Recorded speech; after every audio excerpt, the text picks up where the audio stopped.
Hello YouTube, it's Maestro Geppetto here on the road today, and I just wanted to bring this video to you, introduce you to this beauty here, and talk a little bit about something that's affecting us truck drivers. So first I'll introduce you to this beautiful little girl here. This is Charity. I come about Charity from a lady in my neighborhood, in my town, that was selling her dolls for utility bills. I can't remember, gas or light bills, because her husband was laid off or injured. Anyway, she had her dolls up for sale, and she had them very cheap so she could hurry up and move them. And I knew that this doll was worth more than what she had asked for, so I gave her a little bit better price on it so she could keep her other dolls. That way she could pay her utility bills, and because at the time I had the extra money.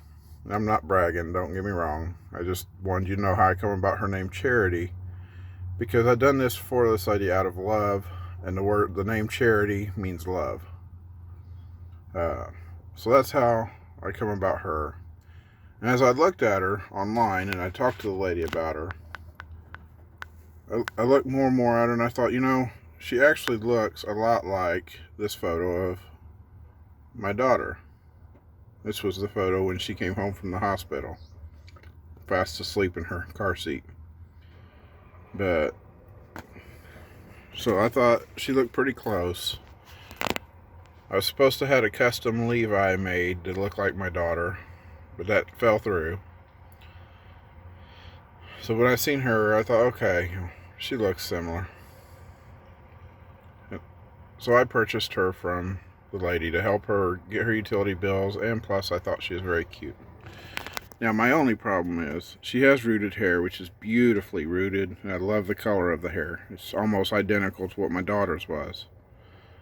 But I just don't know how to keep it from getting tangled. You can see that it's kind of messy. So if you guys have some suggestions for me to help me keep it from getting tangled and matted, to keep it soft and last for a long time, leave it down in the comments, please. I appreciate that.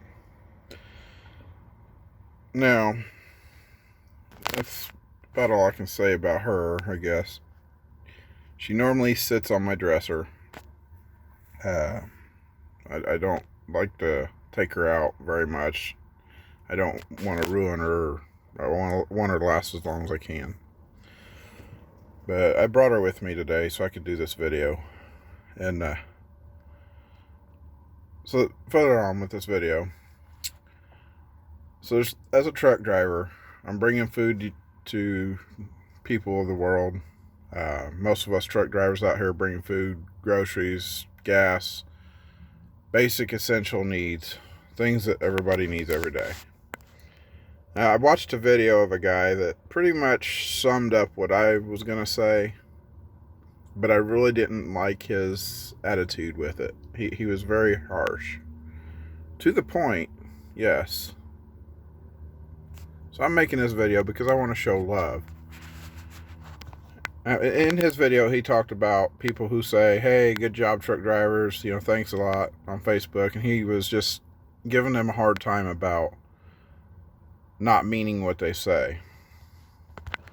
Now, I understand, people don't understand our job, and they see what we're dealing with now, and they say, they feel like, hey, we want to tell this guy thank you, tell this woman thank you. Whether you've done it ever before or not, I appreciate it. I really do. I appreciate you taking the moment, the 5 seconds to type thank you, truck drivers. So thank you. It means a lot to me, whether he likes it or not. So one of the problems, or a few of the problems that we're facing right now, is while we're out here driving, we're getting to our customers, and because of this COVID-19, the customers are shutting the doors. They're not letting us come in. They have restroom facilities. If we need to use the restroom, we cannot use the restroom because the doors are shut and truck drivers are not allowed in. At the very best, they have a porta potty for us. You know, I'll use a porta potty. It's not, it kind of grosses you out a little. It's not the cleanest thing, but if you got to go, you got to go. You know, I'll use a porta potty, but most of the places do not have porta potties. You go to the restaurants, you park in a parking lot, you can't find a restaurant that's got their front door unlocked so you can go use the restroom. Which leads me to, food. So when we take our lunch breaks, we try to go to a restaurant and their front door is not open and they say, go through the drive-thru. Well, we don't have vehicles that'll fit through the drive-thru because most of them's only 9 foot tall and our trucks are 13 feet, 6 inches tall. So trucks cannot fit through drive-thrus. So you walk up to the drive-thru, you knock on the window, and they say they're not going to serve you. You have to be in a vehicle. Well, that's a problem because our vehicle won't fit in a drive-thru. So then we are basically left without restroom facilities, and finding somewhere to eat is getting very challenging. So for the past week or two, I've been bringing my lunch. I've been packing, some shaved chicken meat or turkey or ham or something, some of those Carl Budding packets, something I can throw in a cooler and keep cold. Tuna salad, whatever. I went to the store Saturday night when I got off work, and they closed at 8:30. I got there at 8:35, and they had police in front of the doors at Walmart telling everybody to leave because they cannot be there. They're closed. So then Sunday, I went in thinking, okay, I'm going to go in the store, I'm going to get food. And, that was Friday night I got off work. I'm sorry. But so then went into the store Sunday to get food, and there was no lunch meat, there was no bread, there was nothing. Nothing that I could pack for my lunch. Now there was some frozen meals here and there that I could have grabbed and threw in a cooler and heated up in the microwave, except for the fact that the customers won't let me in the building to use their microwaves or their bathrooms. So there's really no food out here for truck drivers to eat unless they have the big trucks with the microwaves and refrigerators and all that in it. My truck is what they call a day cab. It does not have a bunk on it. And if you're driving a day cab and you run out of hours, then you have to find a hotel, which is another problem. A lot of hotels are shutting down. You go into the hotel, you try to check in, and they're closed. So then you go to the next hotel, you try to check in, they're closed. We don't have bunks in day cabs. We don't have beds. We have 2 seats and a gear shift. That's about it. Some of our trucks only have 1 seat even. So then we're left trying to figure out, okay, where are we going to sleep for the night? Because there's no hotels. Now we got to use the bathroom. We're hungry and we have nowhere to sleep. We're borderline homeless at that point. It's not your guys' fault. It's no one, there's some out there that's hoarding all the food, which stop hoarding food, buy normally. That way everybody, including us truck drivers, can have food. When we bring it to the stores, we bring skids full of food to the stores. We bring trailerfuls of food. But we can't get none of that food because we're to deliver it, not purchase it.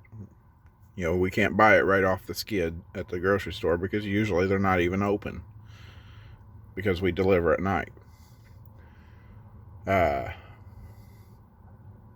Stop buying food like it's going out of style. Buy it normal. Slow down your purchasing. Quit panicking. Help us out. If you run a restaurant, if you work at a restaurant, you have the drive-thru, you see a truck driver come through, just open your window. I understand that you can't serve the normal population because you're afraid of getting robbed or whatever. We're out here trying to perform a service for you, and we choose to do it. I choose to be a truck driver. I enjoy being a truck driver, and I enjoy helping you. But I just in turn ask that you open your drive-thru window, allow us to purchase our food through the window. if you see a truck driver sitting there near a restaurant and you know he's wanting to get something to eat and they won't let him eat, offer to take his money up and order his food in your car. And then you can drive back to his truck and give him his food. That would help him out greatly. Restroom facilities.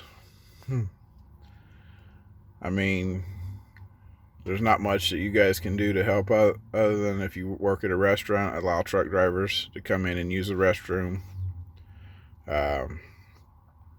If you work at a place with the shipping and receiving, talk to your boss, your manager, or if you are the manager, just even maybe get some porta potties if you don't have any. That would help.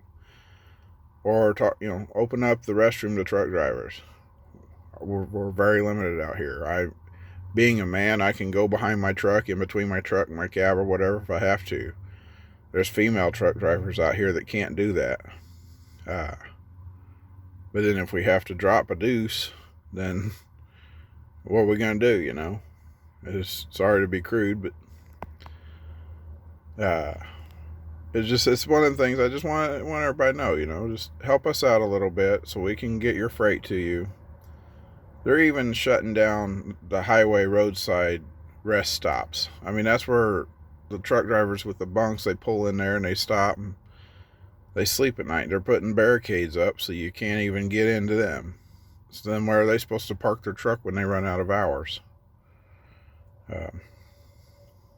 So just let's talk to your governors, talk to your bosses, talk to whoever. If you're working fast food, grocery store, retail, gas stations, open stuff up for truck drivers. Help us out here. That's all I'm asking. Sorry I'm long-winded, but that was my concern today. Just, we have no place to sleep, we have no place to eat, and we have no place to use the restroom. So help us out. I love y'all. I appreciate it, your time. And I thank you for watching this video. Much love to you. Stay safe in this rigid times. I'll see you on the other end, when we all come out of this. Because it's gonna end. I believe it. I believe this will all end. God will bring us through this. He don't put us in the fire and leave us alone. He walks us through the fire. He walks with us through the fire. So he'll be with us at the end. But anyway, love y'all. Thank you for watching. Have a wonderful day. Much love. Eradicate hate.